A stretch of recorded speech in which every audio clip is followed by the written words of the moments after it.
Carísimos en Cristo, bienvenidos a Mater Fátima, esta consagración que estamos preparando con mucha ilusión. Ya estamos ahora sí terminando, estamos a 2 días de completar la primera etapa de estas 4 que nos ofrece San Luis María Griñón de Montfort.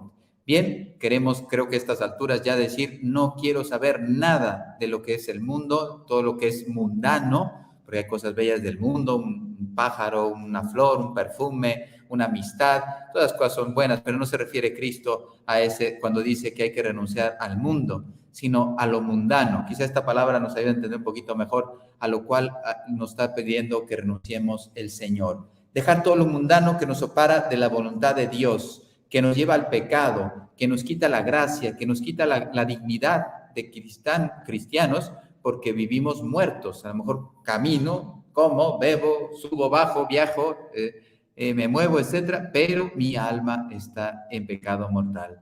Y ustedes saben, ya hemos visto la parte del infierno ayer, por lo tanto, pues nos preocupa el que no queremos nosotros pasar una eternidad y no queremos esto para nadie, ¿sí? Aquí es cuando ya el corazón se empieza a mover y decir, oye, yo tengo que trabajar continuamente para que nadie vaya a sufrir esta tragedia durante toda su eternidad.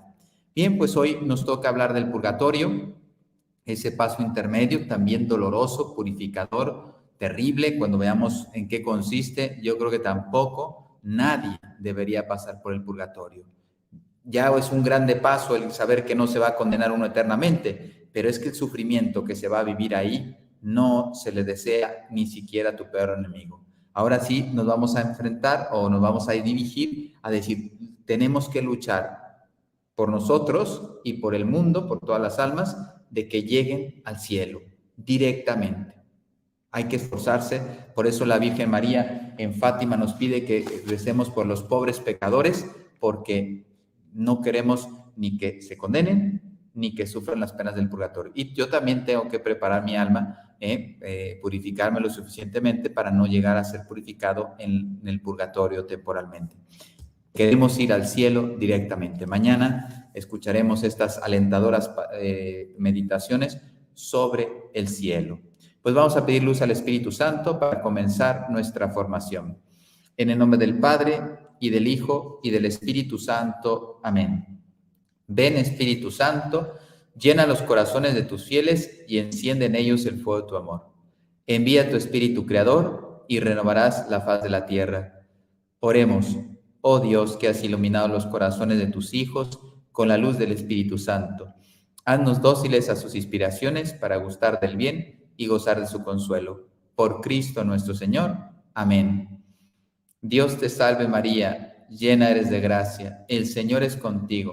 Bendita tú eres entre todas las mujeres y bendito es el fruto de tu vientre Jesús.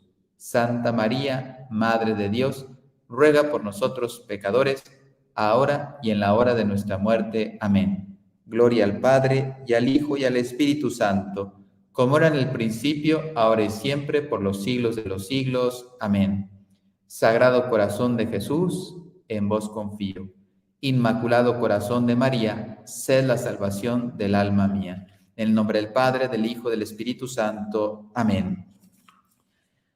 Bien, ¿qué nos dice la palabra de Dios? Hoy vamos a leer una parte de la carta a San Pablo, a los Corintios, la primera Corintios, del 3 al 15, 3:15, perdón. Conforme a la gracia que Dios me ha dado, yo, como hábil arquitecto, puse el cimiento, mientras que otro levanta el edificio. La predicación de San Pablo, él fue abriendo los corazones, después vendría otro detrás de él. Mire cada cual cómo construye. San Pablo ya cumplió, ahora nos toca a nosotros. Él fue el arquitecto, a nosotros nos toca levantar el edificio de las almas.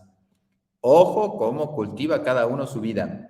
Pues nadie puede poner otro cimiento fuera del ya puesto, que es Jesucristo. El que lo quiera cambiar, se le va a venir encima el edificio. ¿Sí? Son imágenes clarísimas. Si yo lucho por quitar a Jesucristo, no sé, del corazón, de la cultura, de la familia, de la espiritualidad, de la educación, pues se le va a venir el edificio encima, porque no hay otro cimiento que Cristo. Y si uno construye sobre el cimiento con oro, plata, piedras preciosas, madera, hierba, paja, La obra de cada cual quedará patente. Cada uno, ¿qué pusiste? ¿Pusiste oro? ¿Pusiste unas hojas? ¿Pusiste madera? ¿O pusiste plata? Cada uno se notará con qué amor hemos construido. Porque se revelará ese día con el fuego. Cada uno sabremos quién puso amor y quién no puso amor. Y el fuego comprobará la calidad de la obra de cada cual. Si la obra que uno ha construido resiste, recibirá el salario. Seremos puestos a prueba. Pero si la obra de uno se quema, sufrirá el castigo. Mas él se salvará, aunque como quien escapa del fuego. ¿Se dan cuenta? No dice, te vas a ir al infierno, te salvas, o sea, tu obra no es buena, no fue agradable, totalmente agradable a Dios, mas sin embargo no te dice, vas a ir a la condenación eterna. Ya es uno de los pasajes de la Escritura, para mostrar la existencia del purgatorio y que es un dogma. Te salvas, pero no puedes entrar a Dios. Tu obra no fue agradable a Dios. No fue totalmente rechazada por Dios, mas sin embargo no fue agradable por Dios. ¿Quién nos habla de esto? Nuestro querido Antonio Rollo Marín. Todo pecado es magistral, como lo explica. Espero ser fiel porque no quiero detenerme en ningún detallito porque para que vayan concatenando todo. Está perfectamente, si ustedes van siguiendo paso a paso el razonamiento de este teólogo, impresionante, van a entender lo que es el purgatorio y van a decir, yo ahí no voy y no quiero que nadie vaya, ni siquiera mis enemigos. Todo pecado tiene una doble deuda o reato, así le llama la iglesia, reato, pero vamos a manejar la palabra deuda porque quizá para nuestra forma de pensar se entiende mejor. Bien, el reato de la culpa y el reato de la pena. El reato de la culpa y la pena. La deuda de la culpa, la deuda de la pena. La deuda de la culpa es la ofensa que hacemos a Dios. Eso es gravísimo. Si yo ofendo a Dios, mira lo que nos ha pasado a la humanidad entera, porque Adán y Eva ofendieron a Dios, imagínate, la muerte, el sufrimiento, la enfermedad, todo lo que padecemos en esta vida es por causa del pecado de nuestros primeros padres. Vino Cristo a redimirnos. Pero fíjate, el pecado de uno puede tener unas consecuencias atroces en la persona, en su familia, en sus generaciones, etcétera, etcétera. Consecuencias. El pecado no se transmite. Ojo, porque hay gente que dice, no, es que el pecado de mis abuelos se transmitió a mí. No, las consecuencias del pecado se pueden transmitir. Adán y Eva es un ejemplo. Bien, entonces, el reato de la culpa o de la pena, de la culpa, perdón, o la deuda de la pena, de la culpa. Vamos a empezar. Es que es para no confundir con el lenguaje. La deuda de la culpa es la ofensa a Dios. Si es mortal, si no es por la confesión, no la arreglo con nada. Poco nada. Si yo he ofendido mortalmente a Dios, solamente me puede rescatar la confesión. ¿Sí? Entonces, es una indignación de Dios por haberle ofendido desobedeciéndole. Puede ser venial o puede ser mortal. Recuerden que ya los hemos visto, no nos vamos a detener porque el tema es un poquito largo. Entonces, deuda de culpa, o sea, yo he ofendido a Dios y entonces alguien me tiene que perdonar, o sea, Dios me tiene que perdonar. Si es mortal, yo tengo que recibir la confesión porque de otra manera Dios no me ha perdonado.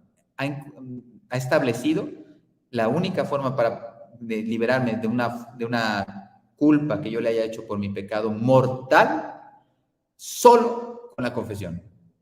¿Sí? Si es venial, hay varias formas. Puede ser la confesión, también puede ser la Eucaristía, puede ser sufragios, penitencias, etcétera, etcétera, etcétera. Bueno, entonces, un pecado tiene una doble deuda o reato.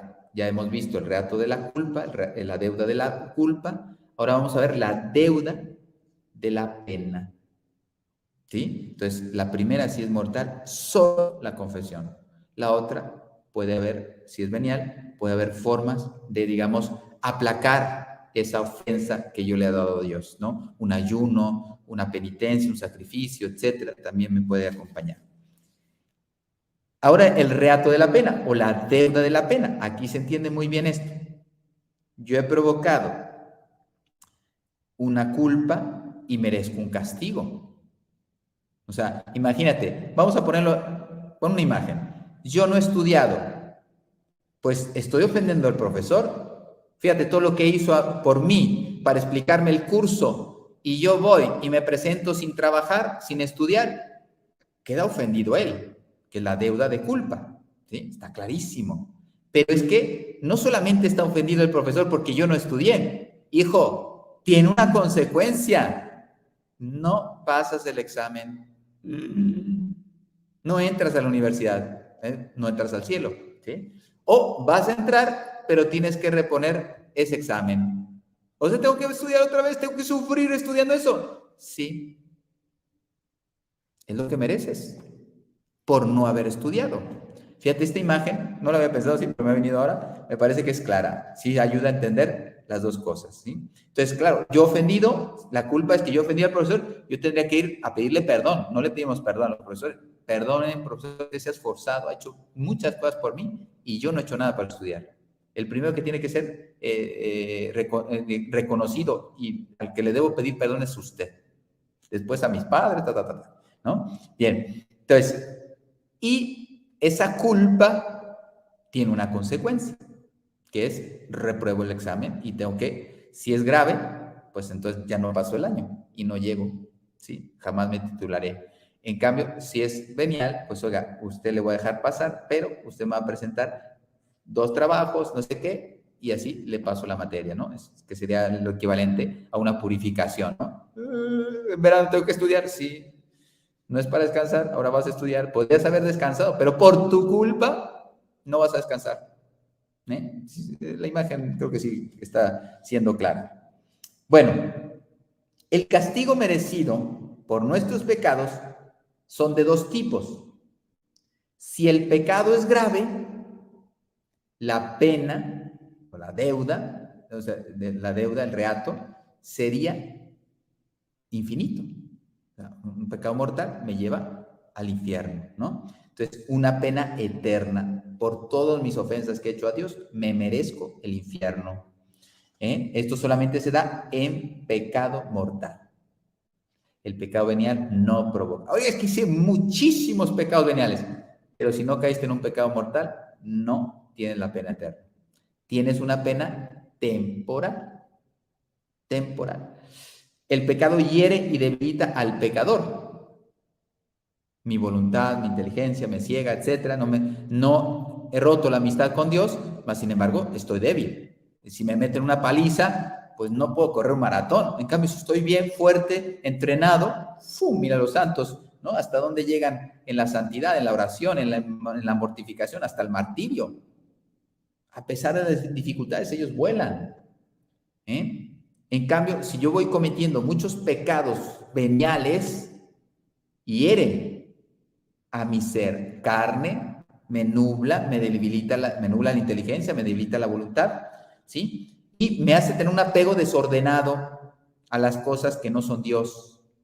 No como para ofenderlo gravemente, pero me apego a las cosas creadas.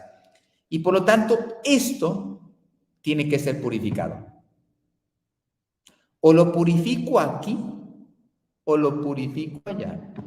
Porque dice el Apocalipsis, nada sucio entrará en el reino de los cielos. Nada sucio. Entonces, para poder entrar al cielo, si no tengo pecado mortal, tendría que haber limpiado mi alma. Aquí. Porque si no, purgatorio. Entonces, es una pena temporal, no es eterna, y se da en el pecado mortal perdonado, porque claro, tiene unas consecuencias, pues tengo que repararlas, o en el pecado venial, que lo tengo que reparar. Si lo he pedido perdón y lo he reparado, pues ya no lo tengo como pena temporal. Pero en cambio, el pecado mortal perdonado, sí yo tengo que reparar. Tanto que la Virgen habla de la reparación. En Fátima se habla mucho de la reparación. Es esto, por los pecados mortales no perdonados, tienen consecuencias en la humanidad, en la historia de la humanidad, hay que reparar por ellos a Jesús y a María. El pecado mortal perdonado también tiene unas consecuencias en el tiempo que tiene que ser reparado a Jesús, a María, a mí, a los, etcétera, ¿no? Y luego los pecados veniales también están mermando la caridad, damos mal ejemplo, etcétera, etcétera, etcétera, ¿sí? La confesión perdona la culpa, por si es este pecado mortal, la culpa que es la ofensa gravísima a Dios, y la pena mortal. Estas dos cosas me quita la confesión. Recuerden, hoy no, pero ya a ver si a partir de mañana vamos a empezar a hablar de la confesión general, ¿sí? Ya terminando la siguiente semana, la próxima semana, ya ustedes van a ir preparando su confesión de vida, de toda la vida, general se llama también, de toda la vida, para estar limpios de culpas, de penas, de reatos. O sea, ya, ahora se van entendiendo lo que es la verdad. Por eso el rollo Marín es preciso. Vamos poco a poco porque él va construyendo idea a idea. Entonces, cuando yo me voy a confesar, me quita la culpa. Si es pecado mortal, la culpa gravísima. Si es pecado venial, la culpa también de haber ofendido a Dios. Pero me hace un regalazo, me quita la pena eterna. Si es culpa grave, pecado mortal, pues también me provoca la pena eterna. Las dos cosas me quita la confesión, ¿sí?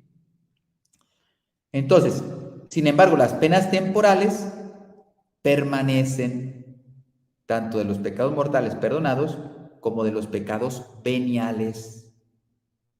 Vamos a ponerlo así. A mí me gusta esta palabra para entenderlo. No es a lo mejor tan precisa, pero la gente lo entiende. La injusticia. Yo he hecho una grandísima injusticia con un pecado mortal. Ya Dios me perdona y me salvo, ya no tengo la pena eterna, ¿no? Pero después la injusticia sigue. Yo tengo que reparar esa pena temporal, esa deuda temporal, tengo que repararla, esa injusticia temporal, ¿no? Pecado mortal perdonado, pero también por los pecados veniales, ¿sí? Que pueden ser perdonados o no, también hay una consecuencia menor, lógicamente, pues también esa tiene que ser reparada temporalmente, aquí o en el purgatorio, ¿sí? No sé si vamos bien, yo creo que sí, vamos poco a poco construyendo. Liberado del pecado, hay que hacer algo para recobrar la plena salud espiritual. Yo me drogué, pecado mortal. Pues el Señor me absuelve por haber la culpa grave, por haber disgustado a Dios. La absolución me quita el pecado mortal.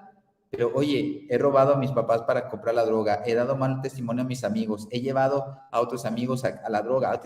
Todas esas consecuencias tengo que purificarlas hasta recobrar la salud plena espiritual, satisfaciendo de manera apropiada, expiando, también es una forma de entenderlo mejor, mis pecados, ¿sí? O las consecuencias de mi pecado.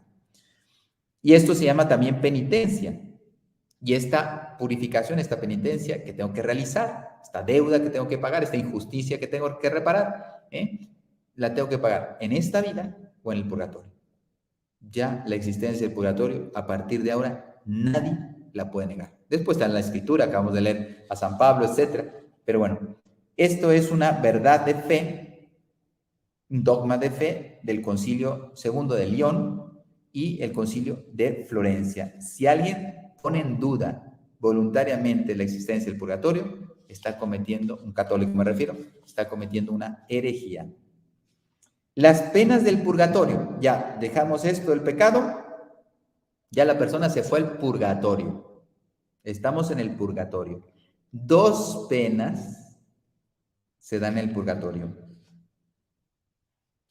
La mínima, fíjense para lo que significa. Bueno, si tengo que pasar a limpiarme un poquito, padre, pues será como un baño, ¿no? Y luego ya limpito con un trajecito nuevo me voy al cielo. No, escucha esto, lo dice San Agustín y Santo Tomás. Yo no tengo las frases textuales, pero esta idea la manejan 2 doctores de la iglesia, muchos más, pero con estos 2 te es suficiente. La mínima pena del purgatorio no se compara con 100 años, creo que eso lo dijo Santo Tomás, 100 años de suplicios. Suplicios, no 100 años de vivir tranquilo, de vez en cuando sufrir un poquito, no, 100 años de sufrir sin descanso. Imagínate, una pena pequeñísima del purgatorio equivale a más de 100 años, para que te hagas una idea de lo grande y grave que es el sufrimiento del purgatorio. No equivale, o sea, sería más de 100 años de penas. No es lo mismo. Es mucho más terrible o más grande el sufrimiento en el purgatorio. ¿Cuáles son esas dos penas entonces del purgatorio? Pecado, ya lo hemos dejado ahí, ya hemos explicado muy bien. Ahora vamos con la parte del purgatorio. La primera es pena causada por el retraso de la visión de Dios, la visión beatífica, ver a Dios. El infierno, ¿se acuerdan que lo describíamos ayer? O sea, si algo rechina ya se odiara a una persona condenada, es que no verá a Dios para siempre. Sabe que existe, sabe quién es Dios, sabe la bondad que tiene, el amor, la santidad, todo, y él no lo puede amar. Y lo que más le va a remorder después de saber que no puede estar con él es que pudo haber estado con él. Lo conocí, sabía quién era y lo rechacé, y por eso me lleno de odio contra Dios. En el infierno es así. Nos cuesta entenderlo realmente porque las palabras se quedan cortas, pero es muy duro lo que se va a sufrir allá. Bueno, entonces en el purgatorio, dos penas en el purgatorio. Una es que retraso esa visión de Dios. Sé que lo voy a ver, pero pudiéndolo haber visto ya, que sería fantástico para mí, porque aquí, fíjense, yo me voy con las cosas creadas. Me gusta dormir, me gusta comer, me gusta ver televisión, me distraigo, inclusive hasta pecando, me distraigo, mi mente se me nubla y va por el mal en vez de ir por el bien. En cambio ya sé que nací para Dios, sé que voy a Dios, lo único que anhela mi alma ahí es Dios y no lo puedo recibir. Temporalmente tengo que esperar por mi causa, y eso también duele mucho. El alma será rechazada, relegada al exilio para satisfacer las penas que tiene que purificar, que no purificó aquí. Experimenta un dolor incomparable de hambre y sed insaciable de Dios, un grandísimo dolor. Son descripciones pues que nos hace tener una idea, pero solamente saber que estás ahí va a ser terrible. En primer lugar, el alma se ve privada de un gran bien, de tan grande bien, ¿sí? Y debería estar gozándolo. ¡Qué dolor! Yo debería estar ya en el cielo y no puedo entrar. Segunda pena en este sentido. Advierte que ha sido privada de este bien por su culpa. No por culpa de Dios, ni porque Dios es malo. No, porque yo no fui fiel. No quise amar, me busqué a mí mismo. Tercer lugar, lamentaré la negligencia. ¿Cómo pude haber sido tan estúpido? ¿Por qué me gustó el dinero? ¿Por qué me gustó la televisión? ¿Por qué me gustaba perder el tiempo en las redes sociales? ¿Por qué me gustaban las mujeres? ¿Por qué me distraje haciendo nada comparado con el cielo? Qué negligente fue en mi vida. Perdí el tiempo. En cambio, con tanta facilidad, que ahora es el tiempo de merecer, el tiempo de la misericordia, y no aproveché el tiempo. Qué negligencia, qué duro. Y por último, me doy perfectamente cuenta que seré privada para siempre de ciertos tesoros y de ciertos grados que pude haber alcanzado. Imagínate, Dios me quisiera mártir. No, porque fui poco generoso, porque cuando pude haber sido martirizado salí corriendo, no peco mortalmente, porque después me convierto, pido perdón, lo que sea, y llego al purgatorio, ¿no? Y yo lo voy a ver clarísimamente. El Señor hubiera esperado de mí martirio, estaría allí arriba de los más arriba. Hubiera sido puro si no le hubiera abierto el campo, esa amistad, esa televisión, no sé qué. Al final me confesé y llegué al cielo, al purgatorio para llegar al cielo, pero no voy a alcanzar ese grado de pureza, a lo mejor de Santa Teresita, el Niño Jesús, que nunca pecó mortalmente, pero yo por cabezón estuve pecando mortalmente. Qué duro ver que no voy a llegar a altas cuotas. En cambio, mira, San Agustín pecó, pero después cómo se purificó y llegó a un altísimo grado de santidad. Qué duro. Y esta es la pena de la visión de Dios. Y la segunda pena del purgatorio, no estamos hablando ahora del infierno, ya lo hablamos ayer, ahora estamos hablando del purgatorio. La otra pena es de sentido.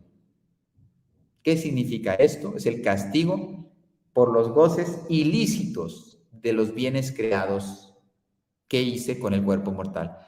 Me gustaban las cosas suaves, todos los buenos los olores, no fui capaz por ejemplo, no fui a ayudar a un pobre porque olía mal.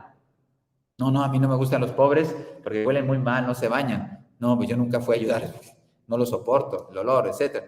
Imagínate, perdiendo oportunidades de amar porque no me gustan los malos olores. Es un ejemplo. Entonces, dice Rollo Marín, porque Rollo Marín es un gran teólogo, dice, probablemente va a padecer el alma un fuego eterno. Y se hace la pregunta que tú a lo mejor te vas a hacer, pero ¿cómo un alma, padre? Ya lo hablamos en el infierno, ¿no? ¿Cómo un alma que es espiritual va a poder padecer, sufrir un fuego material? Y él responde, como buen teólogo, porque dice, no, es que no es el fuego que te estás imaginando, es un fuego que quemará el alma, porque el fuego, fíjate que de aquí natural, consume, no sé, la madera y se acabó el fuego. En cuanto se consumió la madera, allá va a ser un fuego que no termina. En el infierno, durísimo y no termina jamás. En el purgatorio es durísimo, pero termina. Pero no termina el alma, no se corrompe el alma, la purifica, la embellece. Entonces, dice, será real, corpóreo, parecido al del infierno, es parecido, no igual. Un fuego que obrará en el alma como instrumento de justicia divina para purificarla. La realidad del fuego del purgatorio no es un dogma de fe, pero es más probable que improbable. Es más probable que seamos purificados a través de esto. La finalidad de estas penas es darle al alma la pureza perfectísima que necesita para poder entrar al cielo y poder tener la visión beatífica. Santa Teresa de Jesús narra un ejemplo de un encuentro que tuvo con un alma del purgatorio. Muy duro, muy duro. Se presentó delante de mí una persona hecha toda un fuego, Santa Teresa de Jesús, doctora de la iglesia, cuyos ardores tan vivamente me penetraron. Un alma del purgatorio. Hecha todo a fuego, sufriendo. Es una imagen para que entendamos lo que va a pasar, o sea, lo que Dios quiere revelar a través de este hecho. Que me parecía abrazarme con ella, del fuego y del dolor. Me dijo que era el religioso benedictino, la conocía, era un sacerdote, que me había confesado una vez y me había mandado recibir la comunión. Qué bonito. En premio al cual Dios le había permitido dirigirse a mí para obtener de mí algún alivio en sus penas, o sea, por haber sido bondadoso en esta, digamos, penitencia. Dios le había permitido que se pareciera a Santa Teresa porque ve con ella, yo permito que vayas a ella y pídele oraciones para que te salves, porque vas a tener que purificarte. Y vas a ver por qué está en el purgatorio y vas a decir, pero si hago cosas peores, al menos yo digo, madre mía, entonces yo tengo que correr. Precisamente este tema es incómodo, son temas incómodos, como ya lo hemos dicho, pero son muy saludables, porque mira, está en el purgatorio y mucho tiempo iba a estar, si no fuera por Santa Teresa de Jesús, por los pecados que tenía. Yo digo, pero si yo tengo más, yo he hecho cosas peores que este benedictino. Pregúntate tú qué has hecho en la vida. Dice, me pidió que ofreciese por él todo cuanto pudiera hacer y sufrir durante 3 meses. Me dijo que la causa de sus grandes sufrimientos era ante todo porque había preferido el interés propio que la gloria de Dios. Pero si continuamente nos estamos buscando, pocas veces decimos que todo lo hacemos para gloria de Dios. Por demasiado apego a la reputación. Uy, el nombre. ¿Cuánto nos cuesta desapegarnos de nuestra reputación, del nombre? Por falta de caridad con los hermanos. Y tercero, por el exceso de afecto natural que había tenido a las criaturas. Cosas a lo mejor no pecaminosas, pero me gustaba dormir bien, descansar tranquilamente, no sé, buenas amistades, pero a lo mejor no estoy evangelizando, pero comparto con los amigos, todo bien, son criaturas naturales, pero demasiado apego. No hay tiempo, hay que evangelizar, hay que salvar. Y de las pruebas que él les había dado en las conferencias espirituales, lo cual desagradaba mucho al Señor. O sea, a lo mejor, ay, que me vean, que me agradezcan, que yo hablo, ay, qué bien hablas. Por eso no aplaudan al sacerdote, no agradezcan. Si el sacerdote te ha acercado a Dios, pídele a Dios que lo convierta, que lo sane, que lo santifique, pero no se lo digas al sacerdote, no le digas nada para que no nos haga daño. Porque, ay, padre, usted es muy bueno en las homilías, no sé qué. ¡Pum! El amor propio, el orgullo, la soberbia. Ah, sí, yo soy bueno, muy bueno, sí, lo sé. Estoy muy preparado, usted no lo sabe. ¿Cuánto he estudiado? Eso desagrada. Si has hecho una buena homilía, da gracias a Dios. Muy difícil me sería el poder explicar cuánto tuve que sufrir, 3 meses sufriendo muchísimo, Santa Teresa de Jesús, porque no me abandonaba un momento.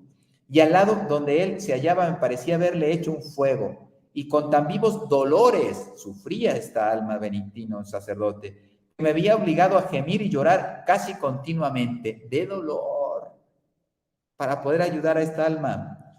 Movida de compasión, mi superiora me señaló buenas penitencias, sobre todo disciplinas, porque las penas y sufrimientos exteriores por caridad me hacían estas sufrir, aliviaban mucho las otras, ¿sí? O sea, hasta la superiora dijo, sí, sí, esto, haz esta disciplina, sufre aquí, castiga tu cuerpo, etcétera, para que ya son 3 meses, porque también estaba sufriendo mucho Santa Teresa de Jesús para poder purificar esa alma. Al fin de los 3 meses lo vi colmado de gozo y gloria. Iba a gozar de su eterna dicha. Formas de ayudar a las almas del purgatorio, los sufragios, ¿sí? Sufragio es un socorro, una ayuda, ¿sí? Un socorro espiritual que puedo ofrecer. Y los fundamentos de estos sufragios, socorros, ayudas que podemos ofrecer a las almas del purgatorio está en la Escritura, está en los padres de la iglesia, está en la tradición, la comunión de los santos. La iglesia siempre lo ha dicho, estamos unidos los santos. Recuerden que la iglesia tiene, digamos, como 3 etapas. Una iglesia en 3 momentos. La iglesia peregrinante, que somos tú y yo, caminando hacia la eternidad, iglesia peregrinante. La iglesia purgante, la que se purifica, el purgatorio. Y la iglesia triunfante, los que están en el cielo. Todos estos estamos comunicados. Entonces, las oraciones mías por las almas del purgatorio les ayudan a aliviar sus sufrimientos o pasar al cielo. ¿Cuánto antes? Si yo le pido unos santos, como Santos Francisco y Jacinta, ellos interceden por nosotros. Si yo rezo por las almas del purgatorio, las almas del purgatorio interceden ante Dios por mí. Ellas no pueden interceder por sí mismas porque ya acabó el tiempo, pero sí pueden interceder por nosotros. Entonces, sufragios, y todo lo hacemos por amor, por caridad. ¿Cuáles son estas obras que podemos hacer? Algunas. La Santa Misa, ofrecer misas por los difuntos, por las almas de purgatorio, familiares o desconocidos. No dejes de ofrecer continuamente misas en tu parroquia. La Sagrada Comunión, recibir la comunión por las almas del purgatorio, por la salvación de las almas del purgatorio. La oración del Santo Rosario, el Via Crucis, el Padre Nuestro, todas las oraciones que conocemos. Las oraciones de Santa Brígida, de Santa Gertrudis, todas estas oraciones que Dios nos ha regalado en la iglesia a través de los santos, algunos de ellos, todos. Y luego la indulgencia. Recuerde que hay 2 tipos de indulgencia, la parcial y la plenaria. Las indulgencias son la remisión de la pena temporal causada por los pecados perdonados, ¿no? Si la puedo aplicar a mí o la puedo aplicar a un difunto. Oye, puedo aplicar alguna para mí, pero el resto puedo aplicarlas continuamente a los difuntos, a las almas del purgatorio, ¿sí? Y imagínate, si yo gano una indulgencia plenaria y le aplico un alma del purgatorio, esa alma en ese momento está entrando al cielo. También hay otro digamos, medio bellísimo que se llama acto de caridad. Yo le ofrezco a Dios mis méritos por una promesa, por un acto de amor, se los ofrezco todos a Jesús para que los aplique a las almas del purgatorio. Bellísimo, bellísimo. Todas nuestras buenas obras aplicados a ellos. También le llaman voto de ánimas. Bueno, me salto un párrafo de Sor Faustina Kowalska que fue llevada al purgatorio, lo describe, pero no me da tiempo porque ya hemos pasado el tiempo. Vamos, consuelos del purgatorio. ¿Cuáles son los consuelos de las almas que están en el purgatorio? Varias. La certeza de que están salvadas. Esta es la más importante. Sé que voy a sufrir un tiempo, pero sé que estoy salvado. La plena conformidad con la voluntad de Dios. Ya estoy, ya no, ahí no voy a fallar. No voy a querer nada que no sea de Dios. No puedo verle en la visión beatífica todavía, tengo que esperar, pero estoy muy agradecido de que Él esté yo cumpliendo su voluntad. Ya no quiero otra cosa que la de Dios y veo clarísimamente que lo que padezco, pues me lo merezco, ¿sí? Hasta rimó. Son justas y merecidas las penas que estoy padeciendo por mis pecados. El gozo que supone de ver cómo se va limpiando. Mira, el alma lógicamente va tomando purificación, se va santificando y lo percibe. Entonces, qué alegría ver que ya voy creciendo en esa pureza. Todavía no estoy totalmente purificado, por eso no me ha pasado el celo, pero voy creciendo por las oraciones que están haciendo por mí o el tiempo que Dios estableció para que yo pueda pasar al cielo. La asistencia espiritual de la Virgen María, del Ángel de la Guarda y de los santos. Porque si no damos gracias a Dios en la tribulación, dice San Cesareo de Arles, ni procuramos redimir los pecados con buenas obras, fíjate, tengo pecados, en esta vida puedo poner muchas obras, ¿qué dice la Escritura, no? El que ama mucho, dice San Pedro, en una de sus cartas, el que ama mucho, dice, Dios le sepulta multitud de pecados, se refiere a esto. Con mis buenas obras, aunque yo haya pecado, con mis buenas obras puedo ser liberado de las penas temporales. Aquí sufro un poquito, pero me libero de sufrirlas en el purgatorio. Entonces, si no hacemos esto con las buenas obras, seremos retenidos en aquel fuego purificador, purgatorio, hasta que todos los pecados leves, a modo de madera, una imagen que pone, serán consumidos. Todos esos pecados, esa porquería, no es grave, si no, no estaríamos en el purgatorio, pero que tenga que salir de mi vida. Los santos son modelados, perdón, eso ya es de San Luis María Griñón de Montfort. Entonces, y en pocas palabras, porque ya me he pasado el tiempo, utiliza una imagen bellísima. Dice, hay dos tipos de sacar un molde, una escultura, ¿no? Yo quiero sacar a Jesús en mi corazón. Hay dos caminos. El del escultor, que le das una pieza de mármol, de madera, y está ahí clavando, pegando, haciendo, tiene arte y todo, y es probable que quede, y quedará. Y a lo mejor bella también. Pero dice, ese es un camino, pero no siempre llegas al fin. Imagínate que ya estoy terminando y ¡ping! Le doy mal. Imagínate la obra de Leonardo da Vinci, si era él, que estaba haciendo el Moisés, que le quedó perfecto y le dio un martillazo diciendo, despierta, ¿no? Vive, porque era una obra de arte perfecta. Pues ahí está, después de siglos, está el martillazo que le dio, error en su obra de arte, que es bellísimo, el Moisés que hizo, ¿no? Entonces, porque como escultor se equivocó con ese golpe, ¿no? No era necesario. Bien, y dice San Luis María Griñón de Montfort, ¿quieres sacar la imagen de Jesucristo en tu corazón? ¿Qué te parece que María es un molde? Y tú pones líquido en ese molde, solo ese líquido toma la forma de Jesús, pacífico, rápido, sencillo, bello, alegre. Sacas del molde a Jesús en tu corazón. ¿Quién ha sido ese molde que te ayuda a hacer esto? María. ¿Cómo no decirle a la Virgen María que nos ayude a completar ese molde de Cristo que quiere nuestra alma? El Señor esté con ustedes y con tu espíritu. La bendición de Dios Todopoderoso, Padre, Hijo, Espíritu Santo, descienda sobre ustedes y permanezca para siempre. Amén. Que Dios les bendiga.